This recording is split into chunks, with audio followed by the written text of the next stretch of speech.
Now in this class we spoke about how we can use the same thing, the verb, as an adverb also. Okay, when we talk about adverbs, these are the grammatical constructs which are modifying the verb, the adjective, or sometimes the adverb itself. Okay, they talk about the manner in which things are done. So when you say the boy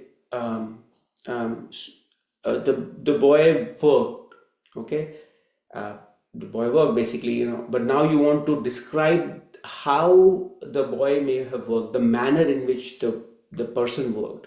Okay, or the boy asked a question. Let's say you have a simple sentence, the boy asked a question, but let's say you want to describe the manner in which the question was asked. You can say the boy asked the question eagerly. Okay, eagerly is modifying the the verb. Okay, ask. It is describing how the question was asked. Okay, similarly the other examples are given, like most of them, a lot of them are, they end with ly. Okay, adverbs: happily, fortunately, carefully, thoughtfully. All of these are examples of adverb.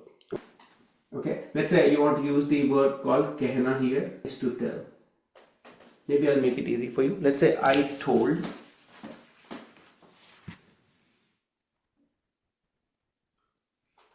Okay, मैंने, so far so good, right? मैंने कहा, because what you did was why did you put ne here? Transitive, and it is used in the past tense, so मैंने कहा. Okay, if you want to use an adverb, I told easily.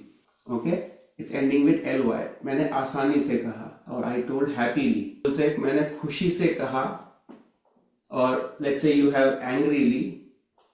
Okay, मैंने गुस्से से कहा. Okay, so far we are just basically going back to how a lot of the adverbs, when you're saying it, they will be used with postposition से. मैंने आसानी से कहा, मैंने गुस्से से कहा, मैंने खुशी से कहा. Okay, मैंने सावधानी से कहा, केयरफुली. मैंने सावधानी से कहा, और मैं सावधानी से चला. Right, I mean सावधानी से, धीरे से, like which is basically softly, or boldly, निडरता से. Okay, what is it describing? Describing the manner in which this thing is being done. But now let's say you want to use a verb to describe the manner. Okay, now let's say you want to use the verb called hasna to describe the manner. Okay, how would you do that?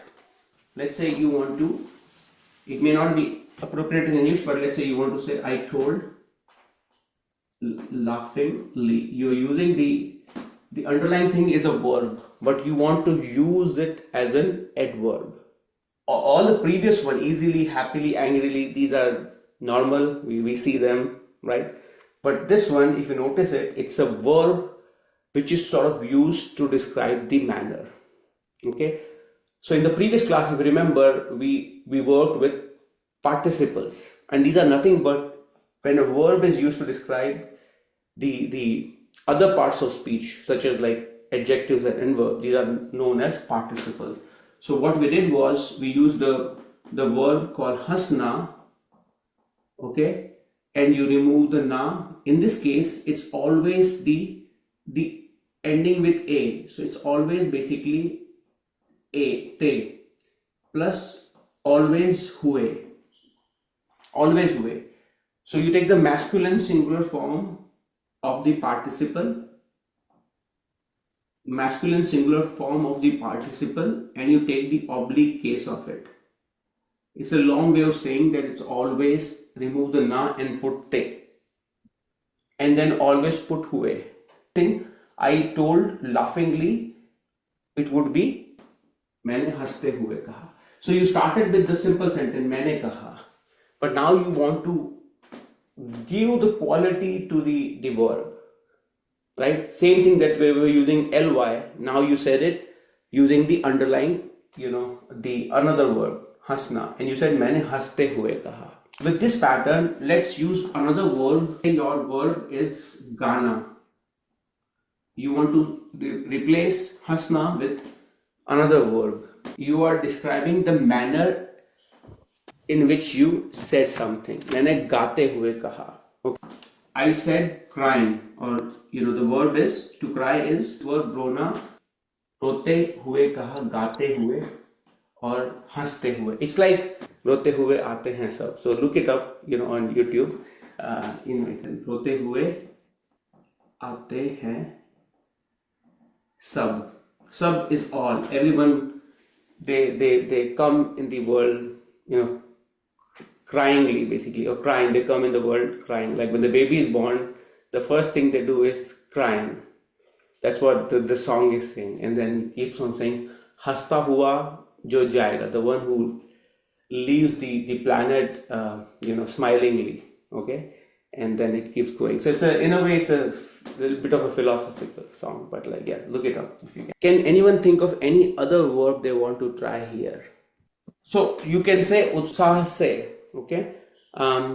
You can say, if you want to use it, if you want to use it as a verb, you will say utsahit hona. Utsahit hona is to get excited, okay?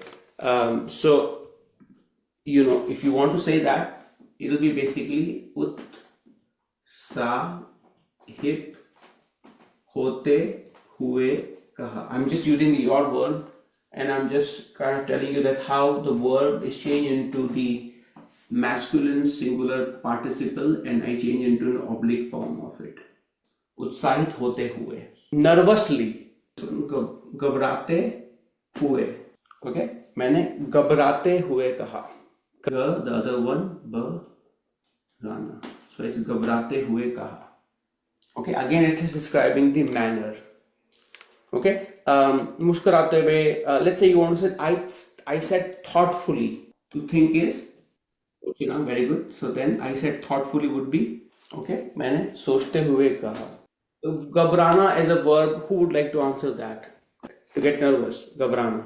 Okay? Ron सोचते हुए काम कर रहा है. In your case, you just want to use this as an adverb, and you are just trying to modify the underlying sentence. Okay? And now we'll do another case, which is basically when the action is repeated over time and constantly. Now imagine you have action is repeated over time, or let's say constantly. So let's say you have a simple example that's basically बच्चे थक गए, kids got tired. It's written in past indefinite, बच्चे थक गए. You want to use the underlying, what they were doing is they were playing, खेलना. Okay?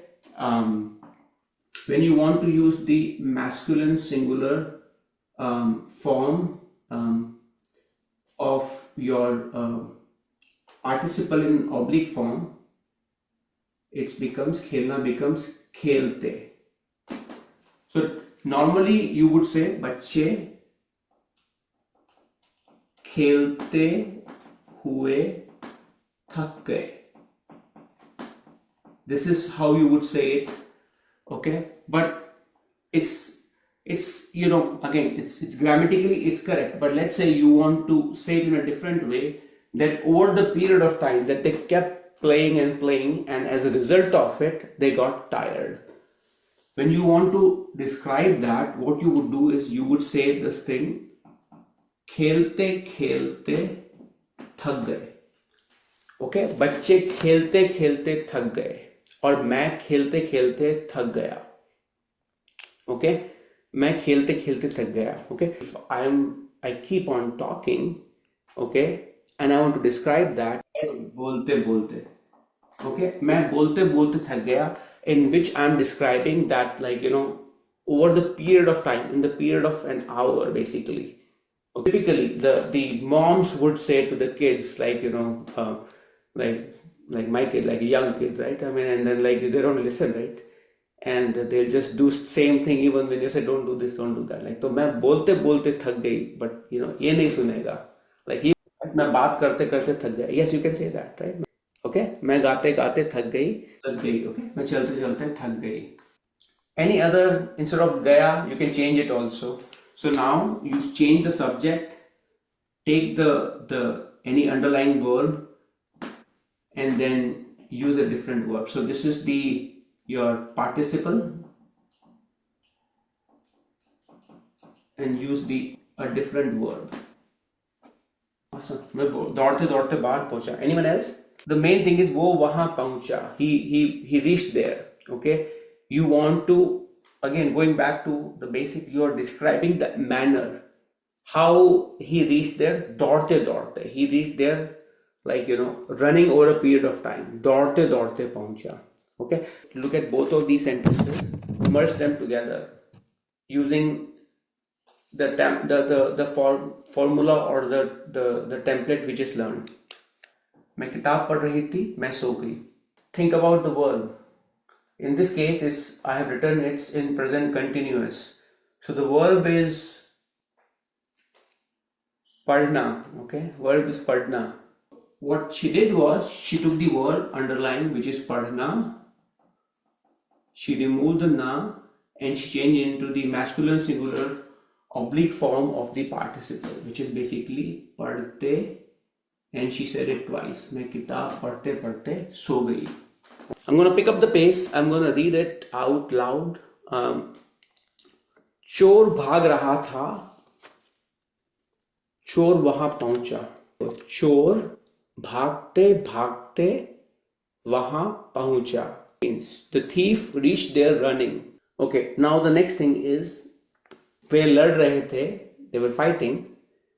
वे मेरे पास आए, they came to me. वे लड़ते लड़ते मेरे पास आए, they came to me fighting. That's what. Let's do the next example together. Okay. So मैं सो रही थी, मुझे याद आया. मुझे सोते सोते याद आया. Okay, I remembered while sleeping or I remembered sleeping. मैं सारा, this one should be simple. मैं सारा दिन काम कर रहा था. मैं सारा दिन काम कर रहा था. Second sentence. Okay. मैं थक गया. मैं सारा दिन काम करते करते थक गया. Okay. I got tired working the whole day. Okay. Okay. This one is it says mareez, Urdu word for patient, like a patient in the hospital.